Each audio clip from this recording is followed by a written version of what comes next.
مسعود رضی اللہ تعالیٰ عنہ جلیل القدر صحابی رسول، اس کے بارے میں یہ تو سنا ہوگا کہ نبی علیہ السلام نے فرمایا کہ جو قرآن کو قرآن کے لہجے میں پڑھنا چاہتا ہے، جیسے قرآن نازل ہوا ہے تو ابن مسعود سے سنے، اور ابن مسعود سے نبی علیہ السلام نے خود بھی کہا کہ مجھے قرآن پڑھ کے سناؤ، کیونکہ آپ اسی لہجے میں پڑھتے ہو جس لہجے میں نازل ہوا ہے۔ لیکن ان سے ایک دعا ثابت ہے، یہ سورہ نساء کی تلاوت کر رہے تھے مسجد میں، نفل پڑھ رہے تھے، نبی علیہ الصلوۃ والسلام آئے اور حضرت ابو بکر حضرت عمر رضی اللہ عنہما دونوں سائڈوں پہ ہیں، نبی علیہ السلام بیچ میں آ رہے ہیں۔ ہائے ہائے، کہاں سے توڑو گے ظالموں، ابو بکر عمر کو نہیں ماننے والے کہاں سے توڑیں گے، وہ تو نبی علیہ السلام کے جانے کے بعد بھی اکٹھے رہے۔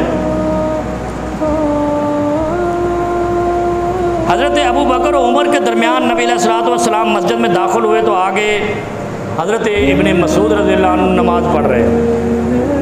نماز پڑھتے پڑھتے انہوں نے تمام المیا سورہ نساء کی جو 100 نمبر آیت ہے جب وہ ختم کی، جس کا آخر ہے، اچھا یہ آج مہاجروں کی فضیلت میں ہے، آیت کیا ہے؟ وَمَن يَخْرُجْ مِن بَيْتِهِ مُهَاجِرًا إِلَى اللَّهِ وَرَسُولِهِ ثُمَّ يُدْرِكُهُ الْمَوْتُ۔ پاکستان اور ہندوستان میں ہجرت ہوئی نا، فقد وقع اجرہ علی اللہ وکان اللہ غفورا رحیما۔ یہ آیت جب تمام ہوئی، مہاجر لوگوں کے لیے ہے، یہ بڑی فضیلت کی بات ہے جنہوں نے ہجرت کی ہے نا۔ اس آیت میں یہ اللہ رب العالمین کہہ رہے ہیں کہ جنہوں نے اللہ اور رسول کے لیے، پاکستان کا مطلب کیا؟ لا الہ الا اللہ، دوسرا کوئی مطلب ہی نہیں تھا، کیا تھا؟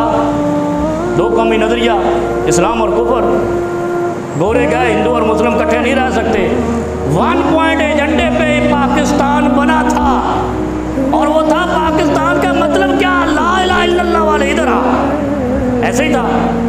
اور اس وقت جس نے ہجرت کی ہے، قرآن کی سورہ نساء کی 100 نمبر آیت، 100 نمبر آیت، 100ویں آیت کو جا کر پڑھیے، اللہ رب العالمین عرشوں سے کہتے ہیں جنہوں نے کلمے کے نام پہ ہجرت کی ہے، ثم وقع علیہ الموت یدرکہ الموت، اس راستے میں اس کی موت واقع ہو گئی ہے، اللہ اس کو اجر دے گا اور بخش دے گا۔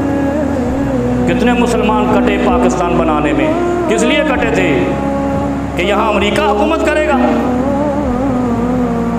کبھی سوچا آپ نے یہاں یہودی حکمران بنیں گے، یا ان کے ایجنٹ حکمران بنیں گے، یا وہ حکمران بنیں گے جو اس مملکت کا، جس کو لا الہ الا اللہ پہ بنایا، دولت لوٹ کے یہودیوں کے وطن میں لے جائیں گے؟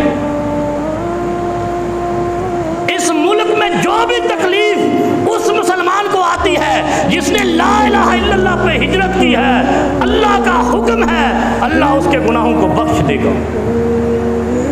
اس وجہ سے کہ جو بچ گئے، جو ابھی ان میں سے، باقی تو مہاجر مر گئے بیچارے، اب تو ان کی اولادیں ہیں نا جو پاکستانی، انہوں نے کوئی ہجرت نہیں کی، وہ خواہاں اس میں شامل نہیں ہو جائے بھاگ کے، جیسے کئی لوگ ایسے اسلام کا لیبل اوڑھ لیتے ہیں۔ اس آیت میں جب یہ آیت ختم کی، اب نماز میں ہیں، حضرت ابن مسعود نے ایک دعا پڑھنی شروع کی، اللہم انی اسألک ایمانا لا یرتد ونعیما لا ینفد ومرافقت محمد فی اعلی جنت الخلد۔ یہ ایک دعا ہے، اب یہ نماز کے دوران پڑھی ہے، 100 نمبر آیت روک کے یہ دعا پڑھنی شروع کر دی۔ نبی علیہ السلام نے سنا، اس کا مطلب کیا ہے کہ نفل پڑھ رہے تھے پھر بھی اونچی آواز سے پڑھ رہے تھے، تبھی تو نبی نے سنا۔ اونچی آواز سے تلاوت کی جا سکتی ہے، اگر آپ اکیلے پڑھ رہے ہیں اونچی آواز سے پڑھ سکتے ہیں، مولویوں کے چکراں چ نہ آیا جائے، انہوں نے تمہیں مار دینا، جنت جہنم چ لے جانا۔ نبی حضرت ابن مسعود اپنی نماز پڑھ رہے ہیں، اونچی آواز سے پڑھ رہے ہیں، نبی علیہ السلام ابو بکر و عمر کے ساتھ مسجد میں داخل ہو گئے، کھڑے ہو گئے، جب 100 نمبر آیت پہ ختم ہوئی تو یہ دعا کرنی شروع کر دی نماز کے اندر، اللہم انی اسألک ایمانا لا یرتد، اے اللہ تو اس سے سوال کرتا ہوں ایسے ایمان کا جو مجھ سے جدا نہ ہو، جو مجھ سے پھر نہ جائے، ونعیما لا ینفد، ایسی نعمت کا جو کبھی مجھے چھوڑے نہیں، ومرافقت محمد اعلی جنت الخلد، اور خلد بری میں محمد کی رفاقت کا سوال کرتا ہوں صلی اللہ علیہ وسلم۔ نبی علیہ السلام نے جب سنا، کہا مانگو جو مانگتے ہو، مانگو تمہاری مدد کی جائے گی۔ 2 بار نبی علیہ السلام نے وہاں کہا۔ ابو بکر و عمر نے سن لیا۔ اب ابن مسعود نے نہیں سنا کہ نبی علیہ السلام پیچھے یہ کہہ رہے ہیں، کیونکہ اس کو تو پتہ ہی نہیں نماز میں ہے۔ اللہم انی اسألک ایمانا لا یرتد، ایسا ایمان دے جو کبھی مجھ سے پھرے نہیں، اسی ایمان پہ موت آئے۔ اگلے دن ابو بکر صدیق رضی اللہ تعالیٰ عنہ ابن مسعود کے گھر چلے گئے۔ اب گھر جب گئے تو جا کر کہتے ہیں ابن مسعود تمہیں پتہ ہے نبی علیہ السلام نے کل کہا مانگو تمہاری مدد کی جائے گی، مانگو تمہاری مدد تمہیں دیا جائے گا؟ نے کہا مجھے نہیں پتہ، میں نے نہیں سنا۔ حضرت ابوبکر صدیق نے خوشخبری دی کہ نبی علیہ السلام نے فرمایا یہ جو دعا تم نے نماز کے دوران کی ہے، نبی علیہ السلام نے فرمایا جو تم نے مانگا ہے اللہ نے عطا کر دیا۔ تو ساڑیاں دعاواں تے پابندی لا دیتی ہے، جتنے منگنی ہے تو منگتے کو نہیں، بعد ہاتھ چاہ لیندے نے منگو بھائی۔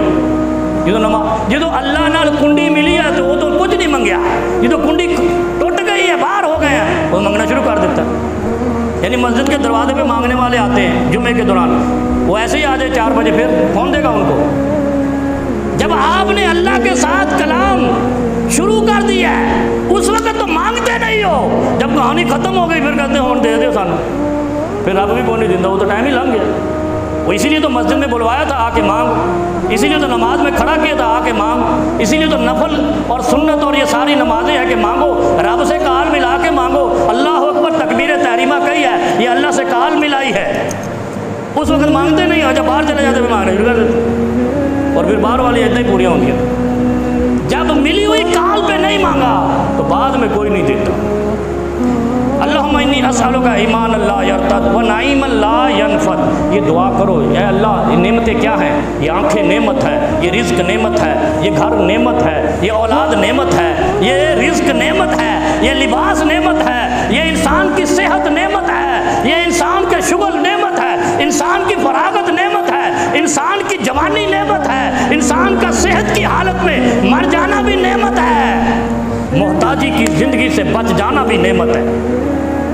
وَنَعِيمًا لَا يَنْفَدُ، پیارے حبیب کہتے ہیں کہ ابن مسعود نے نماز کے دوران یہ دعا کی ہے، 3 جملے ہیں، اللہم انی اسألک ایمانا لا یرتد ونعیما لا ینفد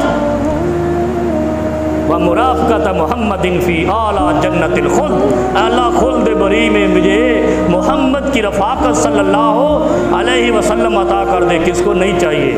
ہر مومن کو چاہیے، اگر ہمیں محمد کی رفاقت مل گئی جہنم گئی، پھر ہم پکے جنتی، کیونکہ جنت کے 100 درجے ہیں۔ فی سر الجنہ، جو جنت کا خفیہ سب سے اعلیٰ 100واں مرتبہ ہے وہ پیغمبروں کے لیے ہوگا، اور اس کے مالک محمد رسول اللہ صلی اللہ علیہ وسلم مکین ہوں گے۔